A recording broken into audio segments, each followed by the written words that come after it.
하나님의 말씀은 누가복음 16장 1절에서부터 9절 말씀이 되겠습니다.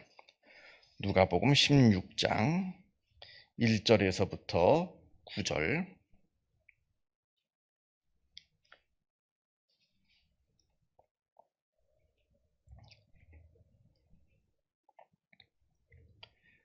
누가복음 16장 1절에서부터 9절까지 같이 한 목소리로 읽겠습니다. 또한 제자들에게 이르시되 어떤 부자에게 청지기가 있는데 그가 주인의 소유를 낭비한다는 말이 그 주인에게 들린지라. 주인이 그를 불러 이르되 내가 네게 대하여 들은 이 말이 어찌 됨이냐. 내가 보던 일을 세마라. 청지기 직무를 계속하지 못하리라 하니 청지기가 속으로 이르되 주인이 내 직분을 빼앗으니 내가 무엇을 할까? 땅을 파자니 힘이 없고 빌어먹자니 부끄럽구나. 내가 할 일을 알았도다. 이렇게 하면 직분을 빼앗긴 후에 사람들이 나를 자기 집으로 영접하리라 하고 주인에게 빚진 자를 일일이 불러다가 먼저 온 자에게 이르되 내가 내 주인에게 얼마나 빚졌느냐. 말하되 기름 100마리니이다. 이르되 여기 내 증서를 가지고 빨리 앉아 50이라 쓰라 하고 또 다른 이에게 이르되 너는 얼마나 빚졌느냐. 이르되 밀 100석이니이다. 이르되 여기 내 증서를 가지고 80이라 쓰라 하였는지라. 주인이 이 옳지 않은 청지기가 이를 지혜 있게 하였으므로 칭찬하였으니 이 세대의 아들들이 자기 시대에 있어서는 빛의 아들들보다 더 지혜로움이니라. 내가 너희에게 말하노니 불의의 재물로 친구를 사기라. 그리하면 그 재물이 없어질 때에 그들이 너희를 영주할 처소로 영접하리라. 아멘.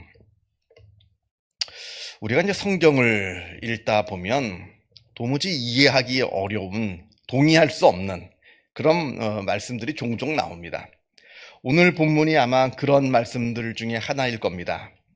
오늘 말씀을 보게 되면 어느 청지기가, 그러니까 불의한 청지기의 이야기가 나오는데 이 청지기가 주인의 재산을 낭비한다는 소문을 주인이 듣게 됩니다. 이 청지기라고 하는 것은 전에도 말씀을 드렸지만 단순한 노예가 아니거든요. 노예가 아니라 관리인입니다.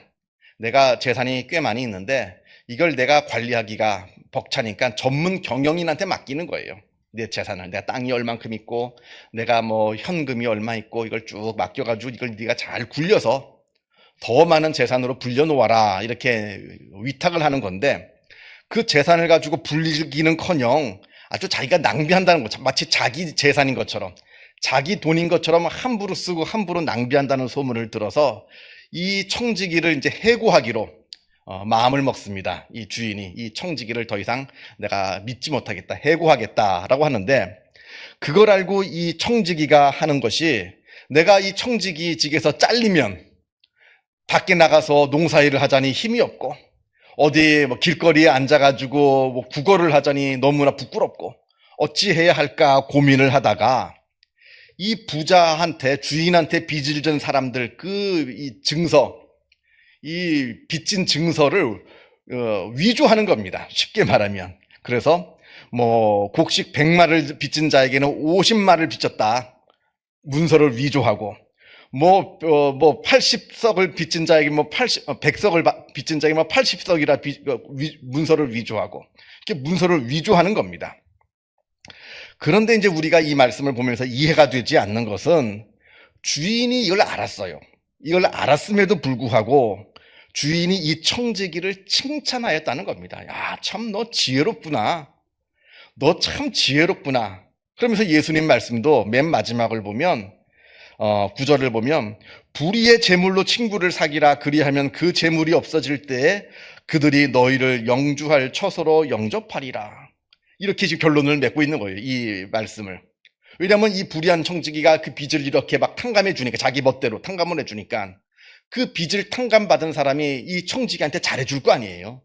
뭐 직장에서 잘려도, 청직에서 잘려도 잘해줄 거 아닙니까? 그러니까 이렇게 일을 한 건데 칭찬하셨다는 겁니다. 이걸 우리가 어떻게 보아야 하느냐. 8절에도 말씀 보면 주인이 이 옳지 않은 청지기가 이를 지혜 있게 하였으므로 칭찬하였으니 이 세대의 아들들이 자기 시대에 있어서는 빛의 아들들보다 더 지혜로움이니라. 이렇게 예수님도 칭찬하시고, 어떻게 해석을 해야 되는가 할 때 우리가 이제 먼저 기억해야 되는 것은 이 말씀은 비유라는 겁니다. 비유. 실제 벌어진 일이 아니라 예수님께서 어떤 말씀을 주시기 위해서 비유로 말씀을 하시는 겁니다. 비유라고 하는 것은 방금 말씀드린 것처럼 실제 벌어진 일이 아니에요. 비유는 내가 진짜 하고자 싶은 그 말의 어떤 주제를 부각시키기 위해서 때로는 내용을 과장하기도 하고요. 때로는 내용을 좀 변경시키기도 하고, 그냥 비유, 이야기니까 그렇습니다. 현실에서는 일어나기 힘든 일들을 가지고 내가 말하고 싶은 그 주제를 그렇게 과장을 하고 세상에서 벌어지기 힘든 일들을 이야기를 가지고 말하는 게 바로 비유인데, 만약에 진짜 현실에서 청지기가 이렇게 했으면 이 사람은 감옥 가야죠. 그죠? 칭찬받는 게 아니라 감옥 가야죠. 제가 법은 잘 모릅니다만 예를 들면 횡령죄라든지 사문서 위조죄라든지 그런 감옥 가야 되는 일들입니다. 근데 이게 비유라는 거예요. 비유 말씀. 이 사람이 진짜 세상에서 그런 잘못을 저질렀냐 안 저질렀냐가 아니라 예수님께서 이 비유 말씀을 통해서 무슨 말씀을 하시고자 하는가를 봐야 된다는 거예요. 이게 이제 첫 번째, 이 말씀을 우리가 본문을 읽을 때 주의해야 될 것이고요. 자, 이 비유에서 이 불의한 청지기가 주인한테 칭찬을 받은 이유는 먼저는 자기가 당한 위기 앞에서 재빠르고 아주 과감하게 결단하고 행동하였다는 겁니다. 만약에 이 청지기가 내가 주인한테 파면당하고 해고당하게 됐는데 어떻게 해야 되나 쩔쩔매다가 시간이 지체해버리면 그냥 해고당하고 길거리에 나 앉아야 돼요. 이래서는 안 된다는 거예요. 나한테 위기가 왔을 때 이 청지기가 아주 지혜로웠던 첫 번째 것은 재빠르게 판단을 하고 판단한 대로 재빠르고 과감하게 행동을 했다는 겁니다. 이건 우리의 실생활에서도 우리가 좀 생각해 봐야 하는 것이, 우리에게도 늘 위기는 찾아옵니다. 그죠? 늘 위기의 연속이죠. 파도 하나가 지나오면 다음 파도가 나한테 오듯이 우리한테는 늘 위기의 연속입니다. 이렇게 위기가 찾아올 때 많은 사람들이 두려워서 우물쭈물 하다가 중요한 시기를 놓쳐버립니다. 그래서 큰일 나는 거예요. 이거는 일상생활에서의 일들도 마찬가지일 뿐만 아니라 우리의 신앙생활, 영적인 생활에서도 마찬가지인데, 내가 신앙적으로 무엇인가를 과감하게 결단해야 될 때가 있습니다. 그런데 많은 사람들이 그때 결단하지 못해요.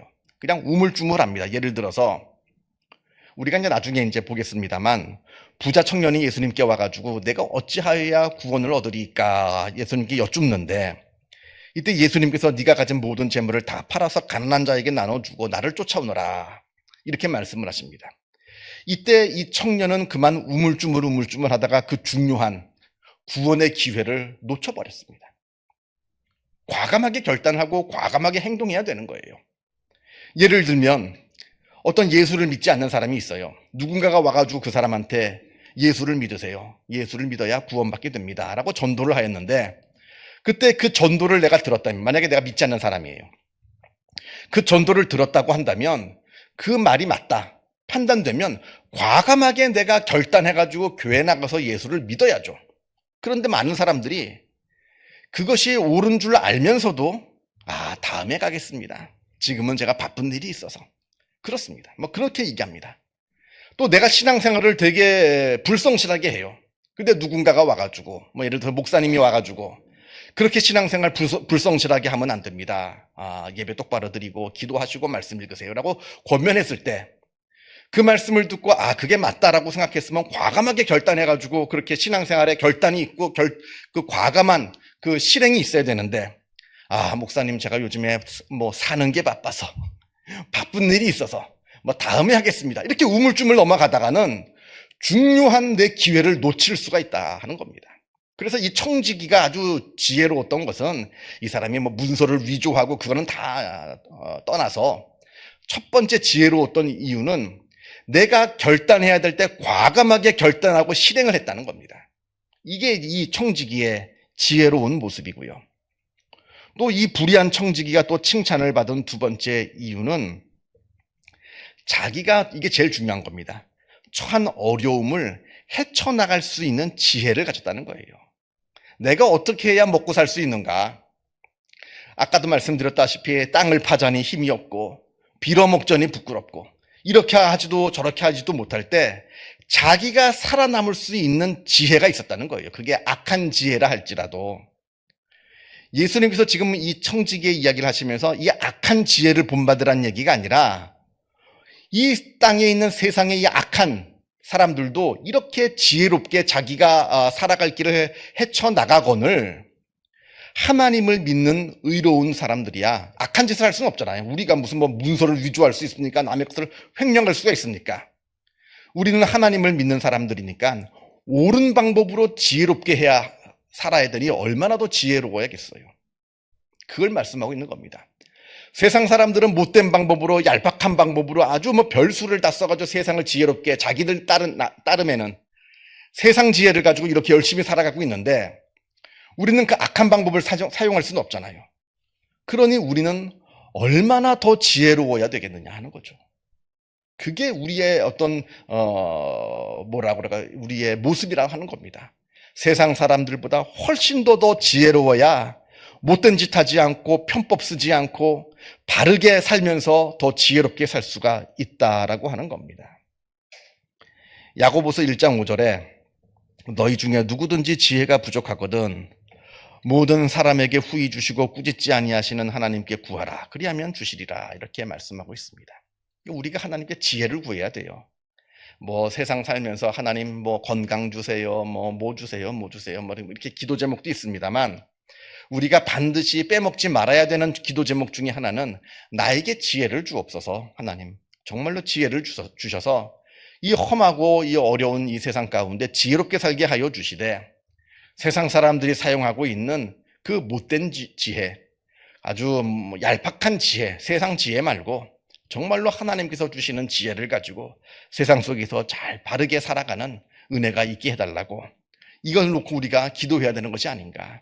예수님께서 지금 그 말씀을 우리에게 주시는 것이라 생각하셔서 나의 지혜로운 삶, 올바른 지혜, 못된 지혜 말고 올바른 지혜를 구하고 또 사모하는, 또 그래서 하나님께서 그 은혜를 주시는 놀라운 복된 은혜가 있기를 바랍니다. 기도하겠습니다. 하늘에 계신 우리 아버지, 아버지의 이름을 거룩하게 하시며 아버지의 나라가 오게 하시며 아버지의 뜻이 하늘에서와 같이 땅에서도 이루어지게 하소서. 오늘 우리에게 일용할 양식을 주시고 우리가 우리에게 잘못한 사람을 용서하여 준 것 같이 우리 죄를 용서하여 주시고 우리를 시험에 빠지지 않게 하시고 악에서 구하소서. 나라와 권능과 영광이 영원히 아버지의 것입니다. 아멘. 자유롭게 기도하시기 바랍니다.